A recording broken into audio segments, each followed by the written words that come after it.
तो साइंटिस्ट आगे अपना 10th क्वेश्चन है, देखिए 10th क्वेश्चन स्टार्ट करते हैं। इसके अंदर बोला है an edge of a variable cube is increasing at the rate of 3 centimetre per second. यानी कि कोई क्यूब दे रखा है जिसका एज है किनारा वो 3 सेंटीमीटर पर सेकंड की स्पीड से इंक्रीज हो रहा है, ठीक है। How fast is the volume of cube increasing when the edge is 10 centimetre long. तो इसने बोला है कि इस क्यूब का जो वॉल्यूम है वो किस रेट से इंक्रीज हो रहा है जब इसका एज 10 सेंटीमीटर लॉन्ग होगा।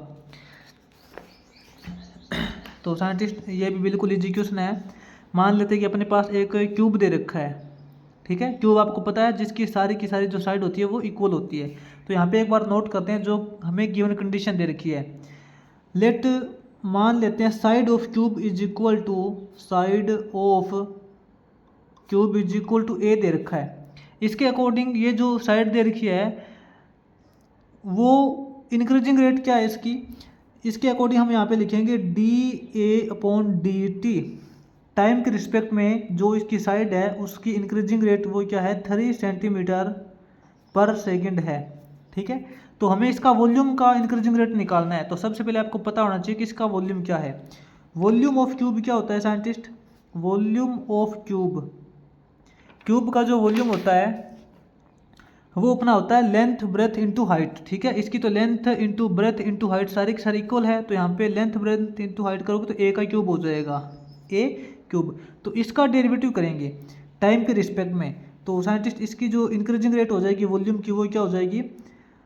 डेरिवेटिव ऑफ वॉल्यूम, ठीक है, जिसको हम वी को वॉल्यूम को वी लिख सकते हैं, कोई प्रॉब्लम नहीं है। Derivative of volume upon D T, time के रिस्पेक्ट में वॉल्यूम का जो डेरिवेटिव आएगा यानी कि ए क्यूब का जो डेरिवेटिव निकालेंगे टाइम के रिस्पेक्ट में वो क्या हो जाएगा? सबसे पहले पावर का करेंगे 3a² हो जाएगा इंटू ए का करेंगे यानी कि जो D a upon D T करेंगे साइड का जो रेट होगा 3a² into D a upon D T. Time के रिस्पेक्ट में जो इसका एज है यानी कि साइड है वो किस रेट से इंक्रीज हो रही है 3 सेंटीमीटर, यानी कि यहाँ पे 3 पुट करेंगे। ये कितना हो जाएगा 9a²। ये इसकी इंक्रीजिंग रेट हो जाएगी। अब इसने बोल रखा है कि जब इसकी साइड 10 सेंटीमीटर लॉन्ग होगी, at a is equal to 10 centimetre होगा, तब इसका जो वॉल्यूम का इंक्रीजिंग रेट कितना हो जाएगा टाइम के रिस्पेक्ट में? D v point d t is equal to हो जाएगा 9a², 9 इंटू a² यानी कि 10 का स्क्वायर। 10 का स्क्वायर आपको पता है 100 हो जाएगा। 100 इंटू 9 करोगे तो इक्वल टू 900 हो जाएगा, 900 सेंटीमीटर क्यूब पर सेकंड। यानी कि हर एक सेकंड इसका जो वॉल्यूम है वो 900 सेंटीमीटर क्यूब की स्पीड से इंक्रीज हो रहा है, ठीक है। इसके बाद में देखते हैं साइंटिस्ट आगे जो 11th क्वेश्चन है वो देखते हैं।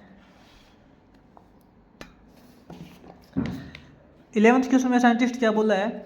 The area of a expandable rectangle is increasing at the rate of 48 centimetre square per second. Expandable rectangle दे रखा है जिसका जो एरिया है वो हर सेकंड इंक्रीज हो रहा है, ठीक है। कितना इंक्रीज हो रहा है? 48 सेंटीमीटर स्क्वायर की रेट से इसका एरिया इंक्रीज हो रहा है। इसने साथ में ये बोला है the length of rectangle is equal to square of its breadth. और जो रेक्टेंगल की जो लेंथ है वो इसके ब्रेथ के स्क्वायर की इक्वल है। हमें ये बताना है at what rate is the length increasing, इसकी जो लेंथ है वो किस रेट से इंक्रीज हो रही है at the instant when the breadth is 4.5 centimetre. जब इसकी ब्रेथ है वो 4.5 सेंटीमीटर होगी उस टाइम इसकी जो लेंथ है वो किस रेट से इंक्रीज हो रही होगी। हमें यही वैल्यू इसके अंदर फाइंड करनी है। तो इसमें साइंटिस्ट देखिए सबसे पहले तो एक रेक्टेंगल बनाते हैं, ठीक है। मान लेते हैं कि अपने पास एक रेक्टेंगल है जिसके अंदर ये आपकी लेंथ हो जाएगी और ये आपकी ब्रेथ हो जाएगी। अकॉर्डिंग टू क्वेश्चन जो कंडीशन में एक बार दे रखी है वो नोट करते हैं। गिवन कंडीशन के अकॉर्डिंग हमें ये दे रखा है कि इसकी जो लेंथ है वो b² की इक्वल है, ठीक है। इसकी जो लंबाई है वो इसकी चौड़ाई के स्क्वायर की इक्वल है। एक तो हमें ये कंडीशन दे रखी है और एक हमें ये कंडीशन दे रखी है कि इसका जो एरिया है scientist D a upon D T. मान लेते हैं कि टाइम के रिस्पेक्ट में जो इसका एरिया चेंज हो रहा है वो कितना चेंज हो रहा है 48 सेंटीमीटर स्क्वायर पर सेकंड। ये कंडीशन नोट कर लेते हैं, ठीक है। हमें निकालना क्या है? हमें निकालना है D L upon D T, time के रिस्पेक्ट में जो लेंथ के अंदर चेंज हो रहा है ये हमें यहाँ पे फाइंड करना है। तो ये बिल्कुल ईजी है। तो सबसे पहले तो ये देखिए आप कि इसका एरिया किसके इक्वल होता है? Area of rectangle area of rectangle जिसको हम ए बोल सकते हैं, एरिया वो होता है length into breadth, length into breadth, ठीक है। तो इसके अंदर जो आपका एरिया हो जाएगा वो हो जाएगा लेंथ इंटू ब्रेथ, लेकिन आपको पता है कि जो लेंथ है वो तो ब्रेथ स्क्वायर है, लेंथ की जगह हम बी स्क्वायर पुट करेंगे, बी स्क्वायर इंटू बी करोगे तो ये तो बी क्यूब हो जाएगा, ठीक है। इसका जो एरिया है वो बी क्यूब हो जाएगा, सिंपल है। अब इसका डेरिवेटिव करेंगे, क्योंकि एरिया का change with respect to time कितना है, d a upon D T, time के रिस्पेक्ट में एरिया का चेंज, यानी कि टाइम के रिस्पेक्ट में दोनों साइड डेरिवेटिव करोगे तो सबसे पहले पावर का डेरिवेटिव करेंगे, ये तो 3b स्क्वायर हो जाएगा, फिर b का डेरिवेटिव करेंगे टाइम के रिस्पेक्ट में तो d B upon D T हो जाएगा। और ये कंडीशन आपको पहले से दे रखी है कि टाइम के रिस्पेक्ट में जो एरिया का चेंज है वो 48 सेंटीमीटर स्क्वायर पर सेकेंड है, ठीक है। तो यहाँ से एक बार हम ये निकाल लेते हैं, d B upon D T, यानी कि टाइम के रिस्पेक्ट में जो ब्रेथ के अंदर चेंज हो रहा है वो क्या है, D B upon D T, time के रिस्पेक्ट में जो ब्रेथ के अंदर चेंज आ रहा है वो अपना हो जाएगा इक्वल टू 48, ये 3b स्क्वायर इसके डिवाइड में है तो यहाँ मल्टीप्लाई है तो इसके डिवाइड में हो जाएगा 3b स्क्वायर, ये क्या हो जाएगा, इससे ये कैंसिल होने के बाद अपने पास बचेगा 16 अपॉन बी स्क्वायर, ठीक है। ये हो जाएगा टाइम के रिस्पेक्ट में इसकी ब्रेथ के अंदर चेंज। लेकिन अब हम ये देखेंगे कि हमें ब्रेथ कौन सी दे रखी है, at breadth B is equal to कितने दे रखी है साइंटिस्ट, 4.5 सेंटीमीटर। जब इसकी ब्रेथ 4.5 सेंटीमीटर होगी तब इसकी ब्रेथ के अंदर चेंज कितना होगा, तो यही बात यहाँ पे अप्लाई करेंगे, D B derivative of breadth upon D T, time के रिस्पेक्ट में कितना हो जाएगा 16 अपॉन बी स्क्वायर, यानी कि 4.5 का स्क्वायर करेंगे, कितना हो जाएगा 4.5 का स्क्वायर। तो ये साइंटिस्ट अपने पास D B upon D T, यानी कि टाइम के रिस्पेक्ट में ब्रेथ का चेंज हो जाएगा D B upon D T 16 upon 4.5 का स्क्वायर, याद रखना, ठीक है। लेकिन हमें निकालना क्या है, हमें निकालना है लेंथ के अंदर चेंज।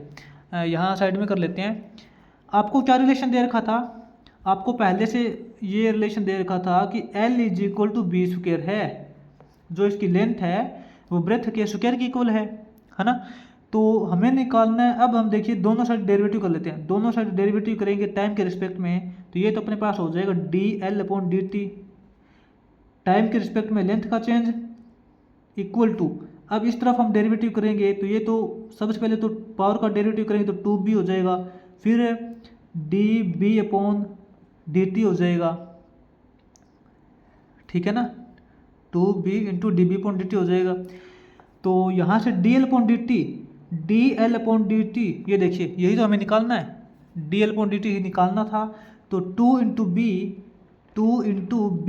बी ब्रेथ कितनी है, ब्रेथ अपनी है 4.5, तो यहाँ पे करेंगे 4.5 into D B upon D T, ये देखिए D B upon D T की वैल्यू 16 अपॉन ये है 16 अपॉन 4.5 का स्क्वायर है, यहाँ 4.5 है, यहाँ 4.5 का स्क्वायर है, तो इससे आपके पास इसकी स्क्वायर कैंसिल हो जाएगी, अपने पास बचेगा 16 इंटू टू करोगे तो 32 हो जाएगा, 32 अपॉन 4.5 बनेगा, ठीक है। तो साइंटिस्ट इसमें जो टाइम के साथ में जो लेंथ के अंदर चेंज आ रहा है D L upon D T वो कितना हो जाएगा 32 अपॉन 4.5, आप इसको डिवाइड करोगे तो इक्वल टू में क्या रिजल्ट आएगा 7.1 सेंटीमीटर पर सेकंड, अप्रोक्सीमेटली बोल सकते हैं कि 7.1 सेंटीमीटर पर सेकंड की रेट से इसकी जो लेंथ है वो चेंज हो रही है जब अपनी ब्रेथ 4.5 सेंटीमीटर है, ठीक है। इसको ध्यान से कर लेना हमने कैसे किया है। इसके बाद में देखते हैं साइंटिस्ट आगे इसका 12th क्वेश्चन है वो स्टार्ट करते हैं।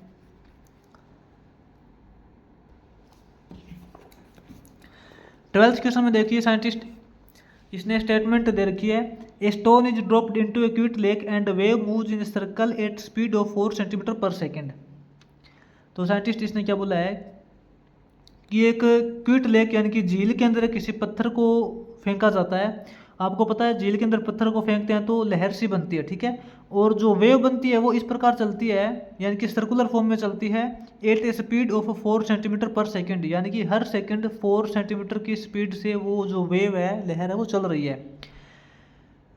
एट द इंस्टेंट किसी टाइम पे when the radius of circular wave is 10 centimetre, जब उस वेव या जब उस लहर की जो रेडियस है वो 10 सेंटीमीटर हो जाएगी, उस time how fast the enclosed area increasing, उस टाइम पे उस सर्कुलर वेव का एरिया है वो किस तरीके से बढ़ेगा। ठीक है, तो साइंटिस्ट मान लेते हैं कि झील के अंदर पत्थर फेंकने के बाद अपने पास एक सर्कुलर टाइप की वेव बनती है, इस टाइप की वेव बनती है। ठीक है, जिसकी रेडियस है आर, जिसको आप आर बोल सकते हो। तो साइंटिस्ट इसको कैसे करेंगे, आप इसके अंदर थोड़ा सा कंफ्यूज हो सकते हो, लेकिन है बिल्कुल इजी क्वेश्चन। इसने आपको थोड़ा सा कंफ्यूज करने के लिए स्टेटमेंट अलग टाइप से दे रखी है, एक बार इसको दोबारा से पढ़ना। इसने बोला है कि पत्थर फेंकने के बाद जो झील के अंदर जो लहर बनती है ना, यानी कि जो सर्कुलर फॉर्म में लहर बनती है वो 4 सेंटीमीटर पर सेकंड की स्पीड से इंक्रीज हो रही है। कहने का मतलब है कि मान लेते हैं कि पहले अपनी ये जो लहर है वो यहाँ है, ठीक है, मतलब धीरे धीरे ये इंक्रीज हो रही है। 1 सेकंड बाद क्या होता है कि ये जो लहर है वो यहाँ से यहाँ पहुँच जाती है, ये वाला पॉइंट यहाँ पहुँच जाएगा, इसी तरीके से ये वाला पॉइंट यहाँ पहुँच जाएगा, ये वाला पॉइंट यहाँ पहुँच जाएगा। कहने का मतलब है कि 1 सेकंड बाद ये लहर ऐसे बन जाती है, इतनी दूर पहुँच जाती है। तो सीधी सी बात है कि क्या है कि इसकी जो रेडियस है वही इंक्रीज हो रही है, क्योंकि यहाँ से देखेंगे हम, यहाँ तो इसका सेंटर है जहाँ हमने पत्थर मारा था, पहले यहाँ से यहाँ तक कोई मतलब वेव बन गई। किसी टाइम बाद क्या हुआ कि 1 सेकंड बाद ये वाला पॉइंट यहाँ से यहाँ पहुँच गया, और इधर इस साइड भी इधर से यहाँ पहुँच गया, इस साइड भी इधर से यहाँ पहुँच गया, और इस साइड भी इधर से यहाँ पहुँच गया। यानी कि चारों साइड क्या है कि जो लहर है वो इक्वली इंक्रीज हो रही है। तो सीधी सीधे मतलब इसका यही है कि इसका जो रेडियस है वही इंक्रीज हो रहा है। ठीक है, क्योंकि इतना पार्ट यहाँ से यहाँ पहुँचा है, उतना ही यहाँ से इधर दूर हो गया, उतना ही यहाँ से इधर दूर हो गया, इतना ही इधर से यहाँ दूर हो गया, यानी कि इसकी जो रेडियस है वही इंक्रीज हो रही है। हम यहाँ पे डायरेक्ट लिखेंगे rate of change of radius. क्या लिखेंगे, rate of change of radius. Radius का जो रेट ऑफ चेंज है जिसको हम बोल सकते हैं dr/dt, टाइम के रिस्पेक्ट में रेडियस का जो चेंज है वो अपने पास आ रहा है 4 सेंटीमीटर पर सेकंड। 1 सेकंड में 4 सेंटीमीटर की जो रेडियस है वो इंक्रीज हो रही है। ठीक है, हमें निकालना है इसका जो एरिया है वो किस टाइप से इंक्रीज हो रहा है। आपको पता है सर्कल का एरिया कितना होता है, एरिया ऑफ सर्कल, सर्कल का जो एरिया होता है साइंटिस्ट जिसको आप ए से लिख सकते हो, वो क्या हो जाएगा πr²। तो इसका जो एरिया का टाइम के रिस्पेक्ट में चेंज वो किस तरीके से आएगा, इसको लिख सकते हैं dA/dt। टाइम के रिस्पेक्ट में एरिया के अंदर जो चेंज आ रहा है, डेरिवेटिव करेंगे टाइम के रिस्पेक्ट में, पाई तो कांस्टेंट है, r² का डेरिवेटिव करेंगे तो 2r हो जाएगा। ठीक है, क्योंकि पावर का डेरिवेटिव 2r हो जाएगा, r का डेरिवेटिव करेंगे तो dr/dt हो जाएगा। तो ये तो देखिए 2πr, 2πr dr/dt क्या है, टाइम के रिस्पेक्ट में जो रेडियस है वो कितने चेंज हो रही है, 4 सेंटीमीटर, यहाँ 4 हो जाएगा, तो 4 टू जा 8πr, ये क्या हो जाएगा 8πr। ये इसका एरिया इस तरीके से चेंज हो रहा है। लेकिन ये बोला है किसी टाइम पे 8r = 10 सेंटीमीटर। मान लेते हैं कि इसकी किसी टाइम पे रेडियस है वो 10 सेंटीमीटर है। जब इसकी रेडियस 10 सेंटीमीटर है उस टाइम पे इसका जो एरिया है वो कितना चेंज होने की कोशिश कर रहा है, 8πr, 8πr, r की जगह 10 पुट करोगे तो ये कितना हो जाएगा, 10 × 8 करोगे तो 80π, क्या हो जाएगा 80π। जब इस वेव की जो रेडियस है वो 10 सेंटीमीटर हो जाएगी उस टाइम इसका जो एरिया है कंप्लीट सर्कल का वो 80 × π सेंटीमीटर स्क्वायर पर सेकंड की स्पीड से इंक्रीज होने की कोशिश कर रहा है। ठीक है, इसका ये मतलब है। तो साइंटिस्ट ये अपना यहाँ 12th क्वेश्चन कंप्लीट हो जाएगा।